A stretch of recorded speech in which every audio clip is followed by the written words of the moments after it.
नमस्कार दोस्तों कई बार मेरे फ्रेंड्स पूछते हैं कि इतने पौधे हम कहाँ लगाएंगे। कोई हमें एक ऐसा पौधा बताओ जो सुंदर फूल जिस पे आते हों, जिसकी पत्तियाँ भी एकदम यूनिक टाइप हों, बहुत ज़्यादा सुगंधित हो, सुगंध उसमें खूब आती हो, इजी टू ग्रो हो, इजी टू मेंटेन हो, लो मेंटेनेंस वाला हो, हार्डी प्लांट हो। तो अगर ऐसे प्रश्न का उत्तर देना हो तो मैं यही कहूँगा कि आप ये प्लांट उगाइए, चंपा। चंपा उगाइए। चंपा को अंग्रेजी में प्लूमेरिया भी कहते हैं। हार्डी पेरिनियल समर प्लांट है और बहुत ही ब्यूटीफुल फ्लावर, और इसके लीफ देख ही रहे इतने सुंदर सुंदर इसकी लीव्स हैं। तो ये सुंदर लीफ होती हैं, इंडोर और आउटडोर दोनों में हो जाता है। आउटडोर में तो कोई दिक्कत ही है, इंडोर में कुछ केयर करनी पड़ती है, कुछ पॉइंट्स पे हमें ध्यान देना होता है। तो चंपा को हम temple tree, frangipani, leaf flower, इनके नाम से भी इसको बुलाते हैं। ज़्यादातर आपने देखा होगा पार्क में लगा होता है, ओपन ग्राउंड में उगाते हैं इसको। डिवाइडर रोड पे आपने देखा होगा, टेम्पल परिसर में आपने देखा होगा, किसी आश्रम में देखा होगा। तो ये पौधा ऐसी जगहों पर सजावटी तौर पर, और ये वातावरण को क्योंकि शुद्ध करता है, वातावरण शुद्ध करने के लिए भी लगाया जाता है। ये मैक्सिको अमेरिका का जो मूल निवासी है, और इसके फ्लावर बड़े ही अच्छे आते हैं। फ्लावर इसके 5 पेटल के फ्लावर होते हैं, और सिंसियरिटी, फेथ, एस्पायरेशन, सरेंडर का प्रतीक माना जाता है, डिवोशन का प्रतीक माना जाता है।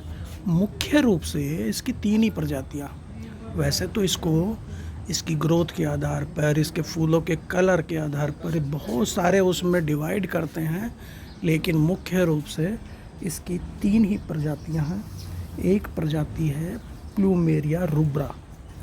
प्लूमेरिया रूब्रा जो ऊंची चली जाती है, 25 फीट तक बढ़ जाती है, और इसके जो फ्लावर होते हैं वो लाल, पिंक और सफ़ेद कलर के फूल आते हैं। और जो बाउंड्री पे लगाने के लिए ना, बाउंड्री वाल अगर बनानी हो तो उसके लिए बेस्ट जो वैरायटी है। और इसकी पत्तियों से उसकी पहचान कर सकते हैं। उसकी पत्ती लंबी होती हैं और पॉइंटेड होती हैं। तो लंबी पॉइंटेड लीव जिसकी होती है उसको हम कहते हैं प्लूमेरिया रूब्रा। और ज़्यादातर आप देखोगे, ज़्यादातर यही वैरायटी लगी होती है हर जगह। दूसरी होती है प्लूमेरिया पुडिका, जिसको नाग चंपा भी कहते हैं। ये थोड़ी मीडियम साइज़ की होती है, 6 से 15 फीट तक बढ़ती है। जो हमारी रूब्रा है वो तो 25 फीट तक हो जाती है, लेकिन ये 6 से 15 फीट तक मीडियम साइज़ की वैरायटी है। इसे मैक्सिकन प्लूमेरिया भी कहते हैं। इसकी लीव्स बड़ी यूनिक होती हैं, लंबी पत्तियां होती हैं, नाग के फन की तरह होती हैं। वो पीछे से पतली होती हैं, आगे से एकदम पॉइंटेड, और बीच में से फन की तरह चौड़ी होती हैं इसकी। तो इसी वजह से इसको नाग चंपा भी कहते हैं। लेकिन इसके साथ क्या है, नाग चंपा के साथ इसमें फूल कम आते हैं, लेकिन जितने भी आते हैं वो बंच में बड़े आते हैं। और जहाँ बाकी वैरायटीज़ के फूल एक ही दिन में गिर जाते हैं, इसमें 8 से 10 दिन तक खिले रहते हैं। वाइट फ्लावर होते हैं और उसमें येलो डॉट्स होती हैं बीच में, सेंटर में फूल के। इसमें खुशबू बहुत ज़्यादा नहीं होती इसके फूल में, जो बाकी वैरायटीज़ में ज़्यादा खुशबू होती है।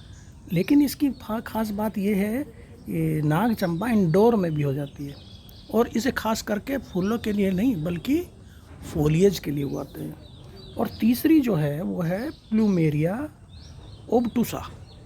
प्लूमेरिया ओबटूसा की जो पत्तियां होती हैं एकदम शाइनी ग्रीन लीव्स होती है, ओवल शेप है, लंबी होके वो ओवल टाइप कुछ होती हैं।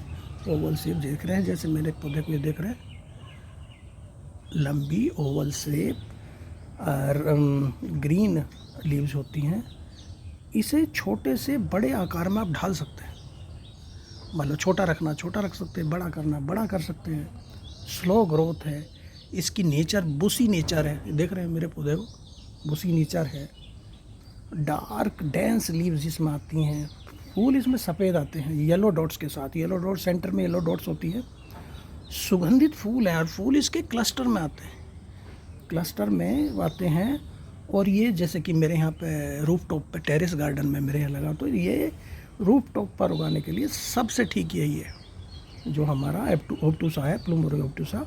इसमें red, white, maroon, pink, yellow, variegated इस तरह के फूल आते हैं। स्ट्रॉन्ग फ्रेगरेंस होती है। फ्लावरिंग इसमें क्योंकि इसका जो ग्रोइंग पीरियड है वो समर है, क्योंकि समर प्लांट ही है ये। मार्च से लेके इसमें अक्टूबर नवंबर तक होती रहती है। बस इसमें ध्यान रखना, इसके फूल तोड़ने नहीं चाहिए।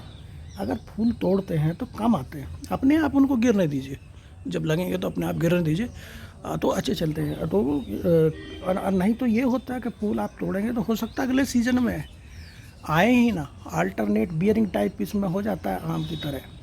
तो अगर आपको ये लग रहा है कि कई बार कहते हैं फूल नहीं आ रहे, फूल नहीं आते हैं, तो इसको फास्फोरस और पोटास दें और सनलाइट दें, क्योंकि ये समर का पौधा है, इसको धूप चाहिए, सनलाइट इसको चाहिए।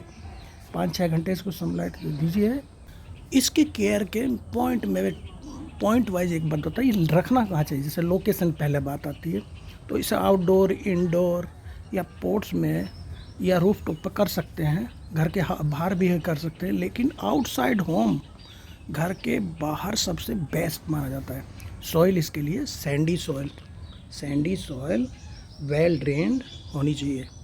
कॉम्पैक्ट सॉइल को अवॉइड करना चाहिए। लाइट इसके लिए बहुत इम्पोर्टेंट है। चंपा के लिए कम से कम 5-6 घंटे धूप चाहिए। टेम्परेचर की जैसे बात है, ये हार्डी प्लांट है और पीक समर में खाली सेमी शेड में रख दीजिए, बढ़िया चलता है। इरिगेशन, सिंचाई, पानी की बात है तो मॉइस्ट सॉइल इसकी होनी चाहिए, सोगी ना हो। इसमें जो टॉप जो टू मच वाटर जो इसको हमें अवॉइड करना चाहिए। बहुत ज़्यादा पानी दे देंगे तो फंगस लग जाती है। फर्टिलाइज़र की जहाँ तक बात है, बहुत ज़्यादा फर्टिलाइज़र भी इसमें अवॉइड करना है हमें। बस जब सोयल मिक्स, जब हम इसको ट्रांसप्लांट कर रहे हैं या रिपोर्टिंग कर रहे हैं, उस समय जो आपने ऑर्गेनिक फर्टिलाइज़र कंपोस्ट दिया वही इसके लिए पर्याप्त हो जाता है। पोट इसमें जैसे देख रहे हैं 12 इंच के पोट में इसको लगाना चाहिए। और पोट में जब तैयार हो जाए 2-3 मुट्ठी हमें गोबर की, सड़ी हुई गोबर की खाद और दो मुट्ठी बोन मील और कभी कभी माइक्रो न्यूट्रिएंट मिला के इसमें हर तीसरे महीने में पॉट में मिला देना चाहिए, तो वो बहुत अच्छा चलता है। अगर ज़्यादा अच्छे फूल चाहिए, उनकी चमक चाहिए, तो माइक्रो न्यूट्रिएंट भी डाल सकते हैं। इसका डोरमेंसी होता है विंटर में इसमें कोई भी खाद देने की आवश्यकता नहीं है। ये हमारा जो पौधा है चंपा, एपोसाइनेसी जो हमारी फैमिली है उसका पौधा है। और इसमें क्या है, अगर इसे तोड़ेंगे कहीं से, इसकी पत्ती तोड़ेंगे या कटिंग लेंगे तो एक तरल पदार्थ निकलता है। उससे जो सेप निकलता है वो असल में पॉइजनस होता है, तो उससे हमें बचाना है बच्चों को, पेट्स को, तो वो थोड़ा ठीक नहीं रहता है। प्रोपेगेशन इसका कटिंग से हो जाता है आराम से। तो कटिंग के लिए सबसे बेस्ट टाइम इसका जो ये हमारा बसंत का जो फरवरी मार्च में हमें ये कर लेना चाहिए, या फिर जाके हमें सितंबर में करना चाहिए। तो कटिंग से हम बहुत सारे लोग लगाते हैं, तो कहीं से भी ले लीजिए, कहीं पेड़ के कहीं खड़ा होइए तो एक कटिंग ले लीजिए। और कोशिश ये करिए 1 से 1.5 फीट की लंबी कटिंग लाइए आप। अगर कहीं डिवाइडर पे कहीं खड़ा है, 1 से 1.5 फीट लंबी कटिंग लाइए।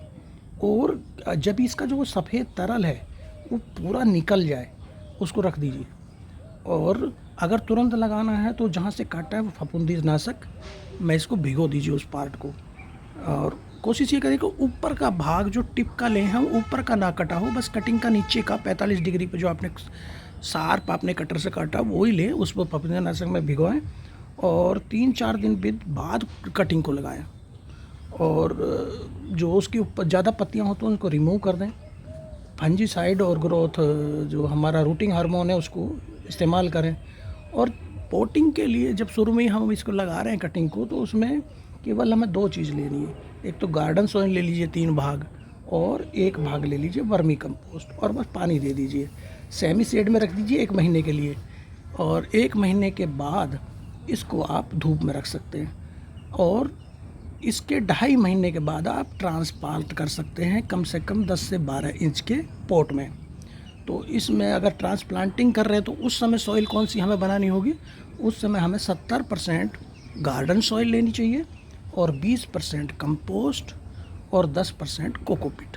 इनको अच्छी तरह मिला के पॉट में भर लीजिए और इसमें हमें ट्रांसप्लांट कर देना चाहिए। और जैसा कि इसकी प्रूनिंग की बात है, अगर इसका शेप और साइज़ हमें मेंटेन रखना है तो इसकी प्रूनिंग हमें करनी चाहिए। बहुत ज़्यादा प्रूनिंग ना करें, अगर ज़्यादा प्रूनिंग कर देंगे तो फूल लेट हो सकते हैं। और जहाँ से आप प्रूनिंग कर रहे हैं, कटिंग कर रहे हैं, वहाँ से फफूंदी नाशक इस पे उस पार्ट पे ज़रूर लगा दें, तो जिससे कि जहाँ तक डिजीज़ पेस्ट इसमें बहुत ज़्यादा लगते नहीं, कभी कभी एफिड, मिलीबग, स्पाइडर और वाइट फ्लाई की समस्या आ जाती है। तो इसके ऊपर नीम ऑयल का 15-20 दिन बाद एक बार स्प्रे आप इस पौधे की पत्तियों पे दोनों तरफ, पत्तियों के दोनों तरफ करें, ऊपर भी और नीचे की तरफ भी। तो इस पे फिर ये बहुत ही सुंदर, बहुत ही अच्छी ये हमारी बनी रहेगी। तो ये देख रहे हैं मेरा पौधा कितना अच्छा ये रूफ टॉप में मेरे टेरेस गार्डन में चल रहा है। इसके अलावा जो ट्रीज बन जाते हैं, वृक्ष बन जाते हैं, वृहद वृक्ष, उनके बारे में मैं अभी आपको दिखाता हूँ। और आज मैं बात करने वाला हूँ इस बहुत ही खूबसूरत से पौधे के लिए साथ। और ये जो पौधा है ये है चंपा का पौधा। चंपा बहुत ही खूबसूरत पौधा है। देखिए इसके स्टेम को देखिए, फिर लीव्स का इसका देखिए, और फ्लावर्स देखिए, फ्लावर्स बहुत ही खूबसूरत। इसकी जो टहनी होती है, आखिरी टहनी के टिप पे एकदम फ्लावर्स आते हैं। और स्टेम ये ऐसे फ्लावर्स इसमें बहुत ही खूबसूरत से इसके फ्लावर आते हैं। हिंदुस्तान में फूलों के रंगों के आधार पर चंपा को 5 मुख्य प्रजातियों में बांटा गया है। 5 प्रकार हमें कह सकते हैं, क्योंकि प्रजातियां तो इसकी 40 के करीब हैं। तो पहली उसमें है सोन चंपा, नाग चंपा, कनक चंपा, सुल्तान चंपा, कटहरी चंपा। ये जो इसको 5 श्रेणियों में विभाजित किया गया, इनके रंगों के आधार पर विभाजित किया गया, क्योंकि बहुत ही खूबसूरत, अद्भुत और सुंदर होती है चंपा। चंपा में पराग नहीं होता, जिसके कारण मधुमक्खी, भंवरे, तितलियाँ इसके ऊपर नहीं बैठती हैं। तो चंपा पर इसका जो उपयोग है ना, वास्तु में तो सौभाग्य का प्रतीक माना जाता है। तेल बनाते हैं, इत्र बनाते हैं, औषधियों में प्रयोग है, सजावटी पौधा है। वातावरण शुद्ध करने के लिए ये लगाया जाता है मंदिर परिसर में, घरों में और पार्कों में। ऐसी जगहों पे ये लगाया जाता है जो हमारे खुले स्थान है, जहाँ पे वातावरण शुद्ध करता है ये पौधा। और सजावटी पौधा है, बहुत अच्छे फूल इसमें आते हैं, बहुत सारी औषधियों में इस्तेमाल है। इसके बारे में एक कहावत है कि चंपा तुझ में 3 गुण, रंग रूप और वास, अवगुण तुझ में एक ही, भंवर न आए पास।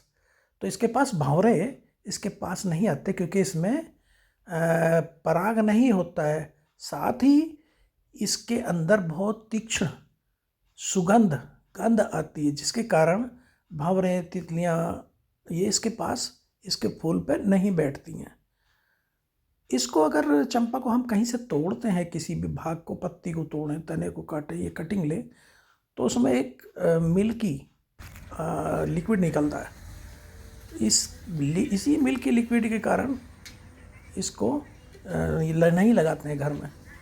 चंपा को शिव का पसंदीदा फूल मानते हैं, लेकिन शिव पे नहीं चढ़ाते हैं, क्योंकि किसी व्यक्ति ने बुरी भावना से इसके फूल को तोड़ा। और जब नारद मुनि जी ने पूछा तो चंपा ने मना कर दिया कि नहीं तोड़ा। और उन फूलों की वजह से जिसकी जो पूजा करके वो व्यक्ति अपने बुरे कार्यों के लिए शक्तिशाली बन गया, शिव ने उनको वरदान दे दिया। इस तरह झूठ बोलने के कारण नारद मुनि ने चंपा को श्राप दिया कि उसके फूल, जो कि शिव के पसंदीदा फूल हैं, कभी भी उसको चढ़ाने के लिए स्वीकार नहीं किए जाएंगे। इसलिए चंपा के पौधे को शापित भी माना जाता है। बहुत सारी बीमारियों में उपयोगी है। गठिया, मतली, बुखार, अपच, गैस, खांसी, जुकाम, सर्दी, सिर दर्द, मूत्र विकार, रक्त विकार, चर्म रोग, इनमें सब में इसके फूल, छाल, इनका इस्तेमाल किया जाता है।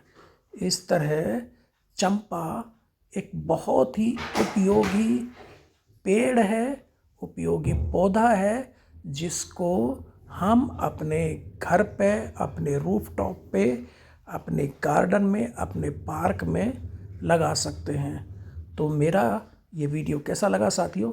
अच्छा लगे तो ज़रूर इसको सब्सक्राइब करिएगा। धन्यवाद, नमस्कार।